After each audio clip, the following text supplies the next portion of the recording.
Hi, it's Claire Saunders here from What's New in Electronics, and we're on the first day of IPC Apex 2026 in Anaheim, and I've been joined by Jason from Aegis Software. How are you doing? Good, Claire. How are you? I'm very well, thank you. Very well indeed. Last time we saw one another, we were in Germany. Yes. A little bit colder. Was, yes. And since then, there's been some exciting news within the business. Yes. Would you like to tell us a little bit more about that? Yeah, absolutely. At the beginning of the year, we acquired a company called Simio that's a leader in digital twin simulation and advanced planning and scheduling software. And now Okay. that's become part of the Factory Logics platform. And Simio is not necessarily, I mean, obviously it's in electronics and manufacturing, but it has a different sort of background as well. It does other stuff. So it's very clever, very intelligent. Yes. Tell us a little bit more about the benefits and what it's brought to Aegis's offering to the industry. Sure, that's actually what we found so compelling and the market finds compelling about Simio is most APS systems just have an algorithm that you load in your jobs and it gives you what it thinks the schedule should be. Simio approached it very differently. They have a simulation engine that literally simulates reality of anything. So they've done things like human traffic into a stadium, or the flow through a fast food drive-through line, Okay. but mostly manufacturing installations. And what they did was they have this physical representation of the entire plant to any resolution you want. And then it runs it through a simulation of the reality that would occur under different scenarios. And that can then be applied as the root, or is applied as the root of the scheduling engine. So the difference with the Simio approach is it isn't just a black box set of algorithms that a software vendor, put together and said, this is how we should figure out the schedule. It literally models reality. Okay. And it looks at the context of the jobs you need to build and the physical twin of the factory, and it tells you this is what will happen. And if there's a variable change, line goes down, 2 people don't show up for work, it can immediately respin the schedule based on the reality of the kinematics and the ergonomics of what would occur in the plant. So it's putting a whole new level of sort of security within the shop floor than you've had previously. That's exactly right. Yeah. And from our customer's perspective, the Factory Logics MES platform for many years, if you think about it overall, we can tell the customer everything that happened in the past with trace. We could also completely command the present with interlocking, route control, and so forth, data collection.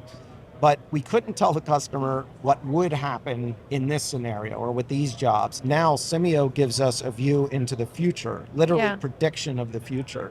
So our customers it's already bridged the 2 systems.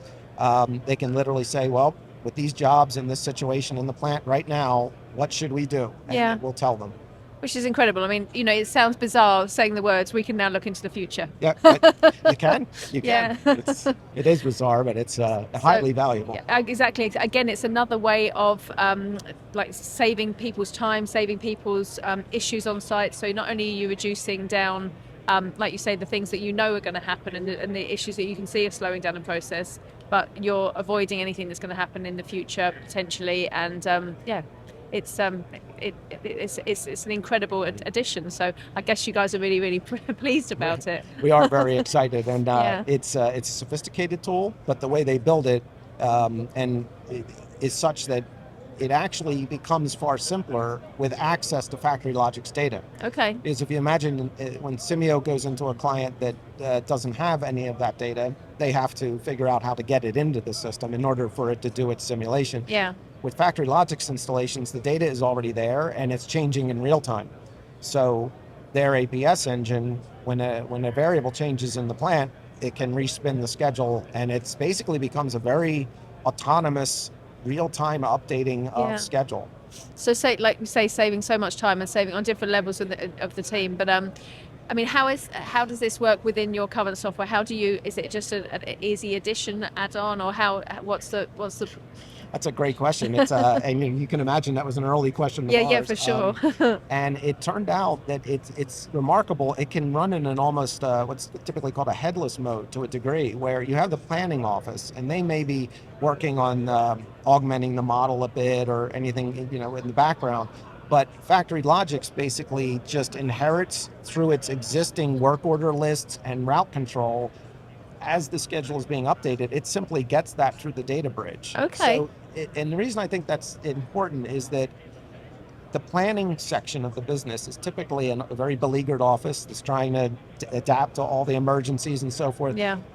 The folks running the MES system are a kind of a different group of people in the factory. So they don't necessarily need to see the same user interfaces. So it's bridged and both get the benefit of the other. Okay. But Factory Logics runs much as it does now, except now it has real-time schedule information coming in, and Simio does its thing on in the office. So it's not going to cause anybody more issues, more troubles, and because again, people are always wary of wary of change, because it might just give them additional workloads, or it might not connect with another part of the team. And precisely, yeah. And one thing factories don't need is more aggravation with difficult software systems or anything. So it's very important for it to be seamless and easy. Great stuff. Good. So next steps then with this. What are you seeing? We're going to our existing customer base, which is rather large, as you know, and the response has been amazing because, quite frankly, as I said earlier, we couldn't tell the customers what the future was going to be, but now we have a tool where they can do that. So. It must be nice to be able to call people up and say, I can tell you the future. Yeah, it's fun. Yeah. Well, that's great stuff. Well, I hope it sounds like it's going really, really well, so congratulations. Thank you. Look forward to finding out more about it when we see you next, and good luck. Thank you very much. Thanks, Claire. Cheers.